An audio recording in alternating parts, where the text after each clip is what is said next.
اعوذ باللہ من الشیطان الرجیم، بسم اللہ الرحمن الرحیم۔ السلام علیکم ورحمۃ اللہ وبرکاتہ۔ اخلاق انبیاء سیریز کے ساتھ آپ کی خدمت میں حاضر ہے، اور آج ہم جناب یحییٰ علیہ السلام کی شہادت کا واقعہ آپ کی خدمت میں پیش کریں گے۔ یہ مقولہ مشہور ہے کہ ہر کامیاب مرد کے پیچھے ایک عورت کا ہاتھ ہوتا ہے، اور وہ عورت ماں بھی ہو سکتی ہے، بہن بھی ہو سکتی ہے، بیوی بھی ہو سکتی ہے، اور بیٹی بھی ہو سکتی ہے۔ اسی طرح سے اگر ہم اس جملے کو تھوڑا سا چینج کریں تو ہر ناکام مرد کے پیچھے بھی عورتوں کا ہاتھ ہوتا ہے۔ تو تاریخ انبیاء میں وہ یہ واقعہ موجود ہے کہ جناب یحییٰ علیہ السلام کی ولادت تعجب آمیز تھی، اسی طرح سے آپ کی شہادت بھی بہت ہی دردناک ہے۔ فلسطین کا بادشاہ، اس کا نام تھا ہیرودیس، اور یہ بہت ہی خواہشات نفسانی کا تابع اور عقل سے عاری ایک انسان تھا، جو اپنے خواہشات کے مقابل میں کسی بھی ویلیوز کو، کسی بھی اقدار کو اہمیت دینے کا قائل ہی نہیں تھا۔ اور وہ اپنی ایک رشتہ دار خاتون، بعض تاریخ کے مطابق اپنی جو بھتیجی ہے ہیرودیہ، اس کا نام بیان کیا جاتا ہے، اس پر وہ عاشق ہو جاتا ہے، اور وہ اس کے عشق میں گرفتار ہو جاتا ہے، اور وہ کہتا ہے کہ میں ہر حالت میں اپنی اس بھتیجی سے میں شادی کروں گا۔ جب یہ خبر جناب یحییٰ علیہ السلام تک پہنچی تو آپ خدا کے نمائندے تھے اس وقت، تو آپ نے کہا کہ میں ہر حالت میں اس کام کی مخالفت کروں گا، اور میں اس کام کو ہونے نہیں دوں گا۔ اور آپ نے فرمایا یہ جو حکم ہے بھتیجی سے شادی کرنا، تورات کے احکامات کے سراسر خلاف ورزی ہے، اور میں کبھی بھی اپنی زندگی میں اس قسم کے واقعات کو ہوتے ہوئے برداشت نہیں کروں گا، اور میں کسی بھی حد تک جا کر اس کی مخالفت کروں گا۔ جب یہ واقعہ مشہور ہوا اور یہ بات اس ہیرودیہ تک پہنچ گئی تو اس نے عہد کیا اپنے آپ سے کہ میں ہر حالت میں اس نبی سے انتقام لوں گی، کیونکہ یہ ہماری بدنامی کا سبب بن گیا ہے، اور میں کبھی بھی اس کو معاف نہیں کروں گی، چونکہ بھتیجی اور چچا میں ایک ناپاک محبت وجود میں آ گئی تھی،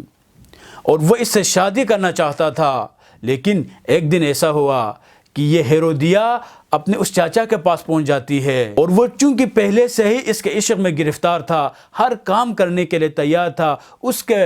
مطالبات اور اس کے ڈیمانڈز کو ہر حالت میں وہ فلفل کرنا چاہتا تھا۔ اسی وجہ سے اس نے پوچھا اگر تیرے دل میں کوئی خواہش ہو بتائیں، میں ہر حالت میں اس خواہش کو فلفل کروں گا۔ تو اس ہیرودیہ نے کہا بس ایک کام ہے جو میں تم سے چاہتی ہوں، وہ یہ ہے کہ جناب یحییٰ کو قتل کرے اور اس کا سر میرے سامنے پیش کیا جائے۔ جیسے اس نے یہ بات کی، اس بادشاہ نے دیر ہی نہیں کی، حکم جاری کر دیا کہ جناب یحییٰ جہاں کہیں بھی ہو اس کو قتل کیا جائے، اور اس کا سر اس عورت کے سامنے پیش کیا جائے۔ اور اتنی ہی دیر گزری تھی، حضرت یحییٰ علیہ السلام کو قتل کیا جاتا ہے، اور ان کے سر مطہر کو ایک بد کردار عورت کے سامنے پیش کیا جاتا ہے۔ تو عزیزان محترم، یہاں سے جو پیغام ہم لینا چاہتے ہیں وہ یہی ہے، اگر عورت با کردار ہو تو ان با کردار عورتوں کی وجہ سے پورا معاشرہ ترقی کرنا شروع کر دیتا ہے، اور انہی با کردار عورتوں کی وجہ سے ہی آج کا ہمارا معاشرہ اگر کہیں پر اسٹیبل اگر نظر آتا ہے تو وہ ان با کردار خواتین کے کردار کی وجہ سے ہے، ان کی خدمات کی وجہ سے ہے، ان کے اپنے اولاد کی تربیت کی وجہ سے ہے۔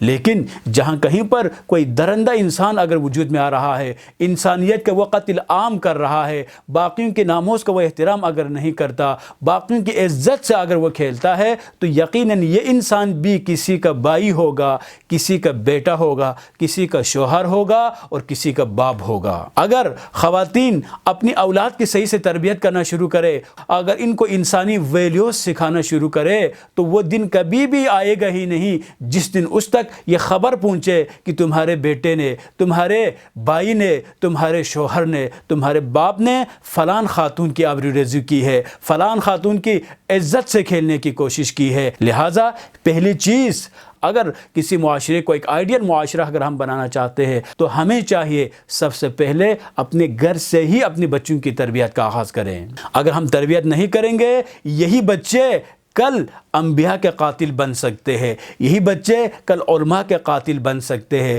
یہی بچے اپنے اساتذہ کو قتل کرنے والے بن سکتے ہیں، یہی غیر تربیت یافتہ جو اولاد ہے پورے معاشرے کی تباہی کا سبب بن جاتی ہے۔ اگر آپ بھی اپنے بچوں کو نیک انسان بنانا چاہتے ہیں، با کردار انسان دیکھنا چاہتے ہیں،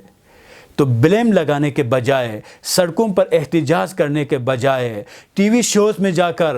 بڑی بڑی باتیں دلیلیں دینے کے بجائے اپنے گھر میں اپنے ہی بچوں کی تربیت کرنا شروع کرے۔ اس دن بہت ہی خوبصورت معاشرہ وجود میں آئے گا، جہاں پر امن ہوگا، جہاں پر احترام ہوگا، جہاں پر انسانیت کی قدر ہوگی، اور جہاں پر الہی اقدار کو فالو کیا جائے گا۔